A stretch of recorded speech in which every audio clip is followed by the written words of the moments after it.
Welcome back, everybody. So today we're going to be continuing on with the Hellenistic Age. And particularly, we're going to be looking at Hellenistic culture. Now, for the sake of time, I've divided these lectures into two parts. That way they're easier to digest. So there will be a part A and a part B, but it's the same theme. Also, as a chronological reference point, we will be covering roughly the same period of time that we covered last time, 323 to 31 BC, roughly. We're just going to be looking at the cultural aspects as opposed to the political and economic that we did last time. For today's focus question, I would like you to consider this as you take notes. The lecture mentions vulnerability, inwardness, and individuality as three modes that dominated Hellenistic thought. According to the lecture, why did these modes of thought likely emerge? How are these trends evident in religious thought? Okay, well, the first thing we need to talk about is the polis. It's really impossible to understand Greek thought absent the polis. Much more than what we could really appreciate today in reference to our own cities. Greeks really were products of their particular polis. Now, the polis was spreading geographically. We mentioned that in the wake of Alexander's conquest, so there were more of them. But this is a different type of polis. This is not the virile, vibrant polis of classical Athens as pictured here, dominated by a powerful citizen body where people express themselves. No, this was a weakened institution. Class hatred from the previous century, war, lack of patriotism, and all the things that we associated with the crisis of the 4th century, which we talked about several lectures back. It was a tough time for the polis. Finally, the polis had been conquered. Virtually every polis in the Greek world either lived under foreign conquest, Macedonian, or lived under the threat of foreign conquest. And so really, when we talk about the polis of the Hellenistic Age, we're talking about an empty shell of its former glory. A much more somber mood dominates Greek thought. It's important to keep in mind that all of these polises lived under some sort of monarchical control, or under the at least under the threat of it. And so the people of the polis weren't citizens, they were subjects. And there's a big difference between that. Right? A citizen has political rights, a subject really doesn't. Furthermore, yes, it's true, kings were far away, but within the polis itself, governance had fallen to a small group of aristocrats. These polises were essentially oligarchies ruled by the few. And increasingly, these aristocrats dominated the life of their particular polis. They essentially became their own personal polises, a few wealthy family. And so the assembly of citizens, which had been so important to classical Athens, had been the vehicle that so many could express their hopes and desires, was now gone. The citizen militia, the hoplites, well, they weren't really an effective force anymore. Most of them had been disbanded as the polises fell under the control of kings who had professional armies, and so the militia was where citizens could express their patriotism as soldiers and fight on behalf of the polis. Those days were long gone. And so a new type of ethos emerges in Greece. And I want to talk about this because this is important. I want to talk about some of these new modes of thought. One, as I mentioned in the beginning, was vulnerability. Write it here. Okay, so vulnerability is one of the main things that we see. Um, as I mentioned, the crisis of the 4th century, where the city-states fought each other and there was so much conflict, had really weakened the psyche and seems to have left people disenchanted, disenfranchised with their cities, and also in a much more vulnerable position emotionally and also physically, I guess you could say. There's another trend we see, and as the institutions of the city-state weakened, the assembly and religious festivals, we also see that people became much more inward. And so there was really a lack of commitment to the community. We kind of think of our politics and our personal lives as very different. Classical Greeks didn't think that way. Their city was very much a part of their lives. And so we see a trend more toward what we would be familiar with, where people just, politics are for politicians and just want to live my life. And so this community life that had been so vibrant begins to dissipate. And I want to talk about a subpoint to this one related to inwardness is a trend toward escapism. This is a good word to know. Escapism is kind of like a psychological reaction where you try to forget about your problems, get away from things, retreat from something, right? Maybe if you're depressed, you might try to get your mind off it by watching TV. Oh no, your problems don't go away, but you've at least escaped from your problems. So we see a lot of that. So people turn away from community life and they turn more toward their private life. If politics are so bad, then just turn to your private life. Or maybe toward consumption. That's another thing we could probably relate to, right? You feel bad, you buy stuff. And so there's a lot more private consumption in the Hellenistic Age. Related to this inwardness, by the way, and this is something we'll see in the Hellenistic Age, is a fascination with inner states. People of the Hellenistic Age, I think like today, become interested in how the mind reacts while under stress. This becomes a theme in literature and art that we'll see. People become very interested in how do people deal under crisis, right? We're in a time of crisis, and so how are people reacting?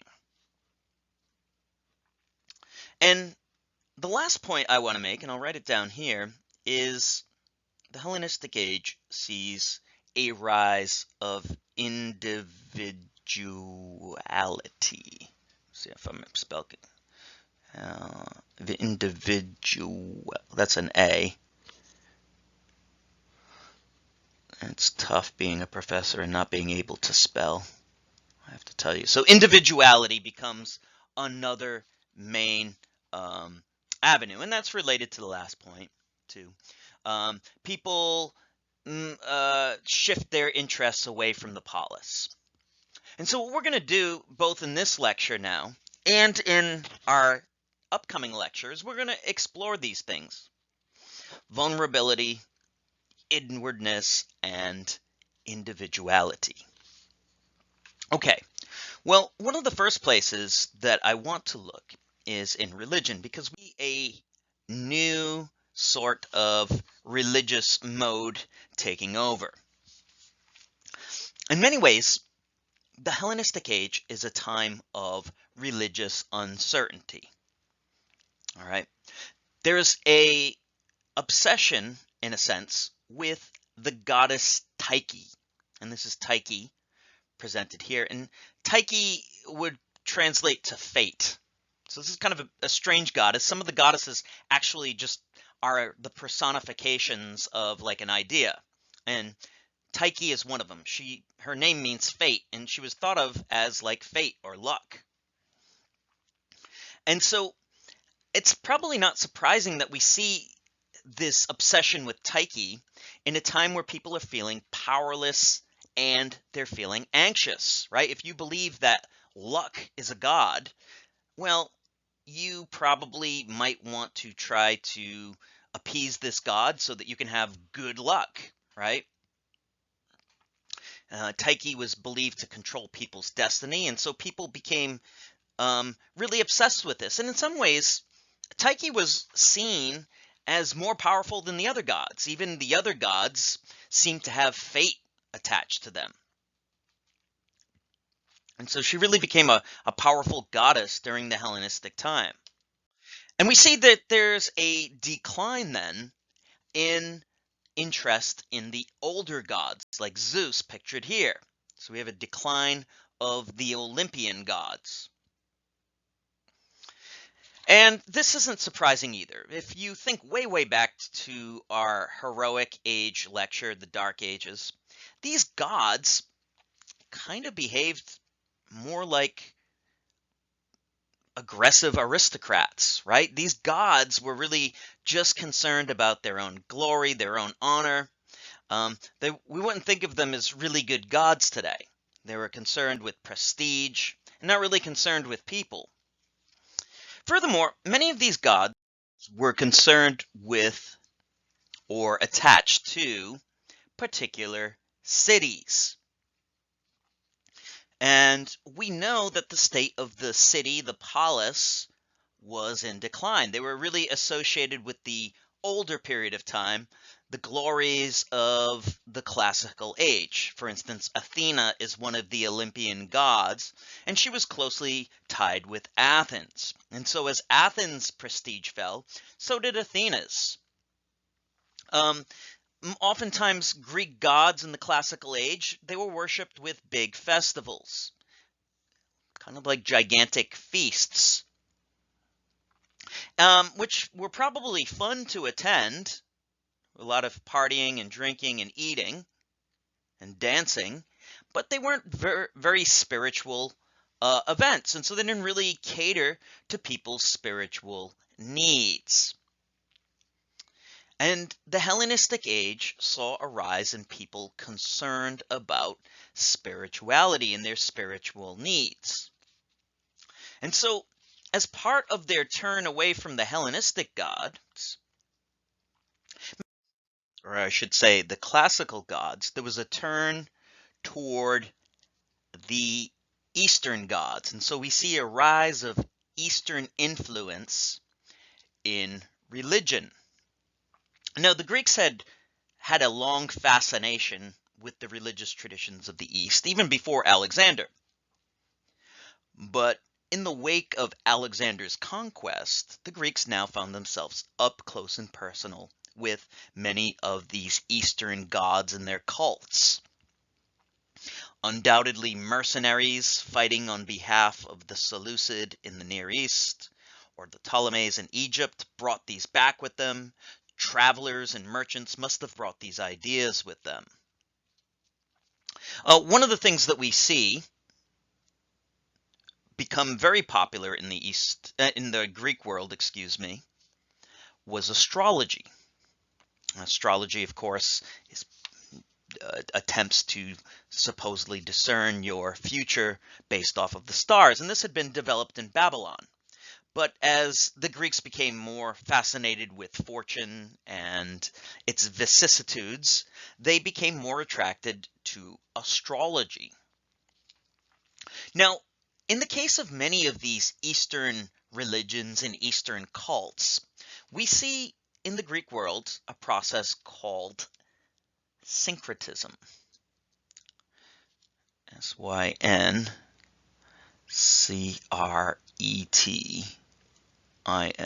syncretism.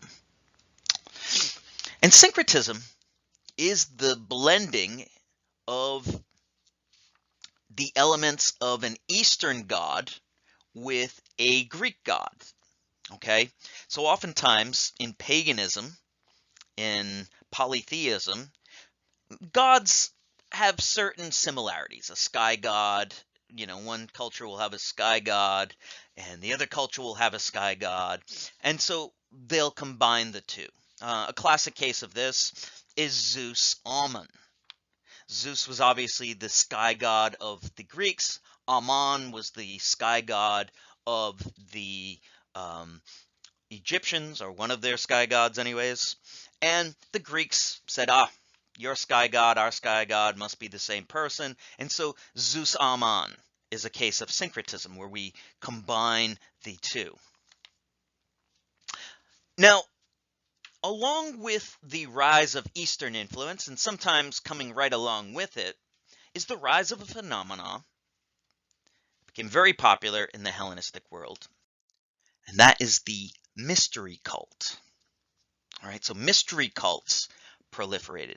Well, what is a mystery cult, you may be wondering? Well, these were cults devoted to a particular god. Some of them were Greek, many of them were foreign, though. Joining a mystery cult was optional. So you joined the cult of this god if you wanted to. It wasn't mandatory. Which was very different than in the classical age, where if you were an Athenian, you were automatically a worshiper of uh, Athena. And so these cults were a voluntary sort of thing. Its rites, in other words, what went on behind closed doors in a mystery cult, were secret. That's why we call them mysteries, right? You could not tell anyone. You were forbidden to tell the secrets of the cult. Obviously very different than classical worship as well, where things were done very publicly. It was a civic event. And maybe most importantly, at least from the perspective of the people of the Hellenistic Age, is these cults made claims of personal union with the god, oftentimes in the context of the afterlife. All right. And again, this is very different from the Olympian gods of the classical era. These gods, the best you could hope is that they might smile favorably on you in this life. But mystery cults offered hope of salvation in the afterlife, oftentimes. Why would mystery cults become popular in the Hellenistic Age? Well, one reason was people were feeling more isolated. And a big civic party doesn't really make you feel less isolated. You're in a crowd still. But these were more intimate. And so they promised a close community that you could be part of. They also promised personal union with a particular god, that God would protect you. Another aspect of it that appealed to the Hellenistic mind was their sense of individual initiative. In other words, they were private. The membership was restricted to people who had been initiated. So this was like a private organization in a sense. And you had choice. Unlike the classical era religious traditions, you chose to be part of this. This was part of your personal initiative. And they were inclusive too, because even women and slaves could become full-fledged members. And as a matter of fact, some mystery cults were actually dominated by women.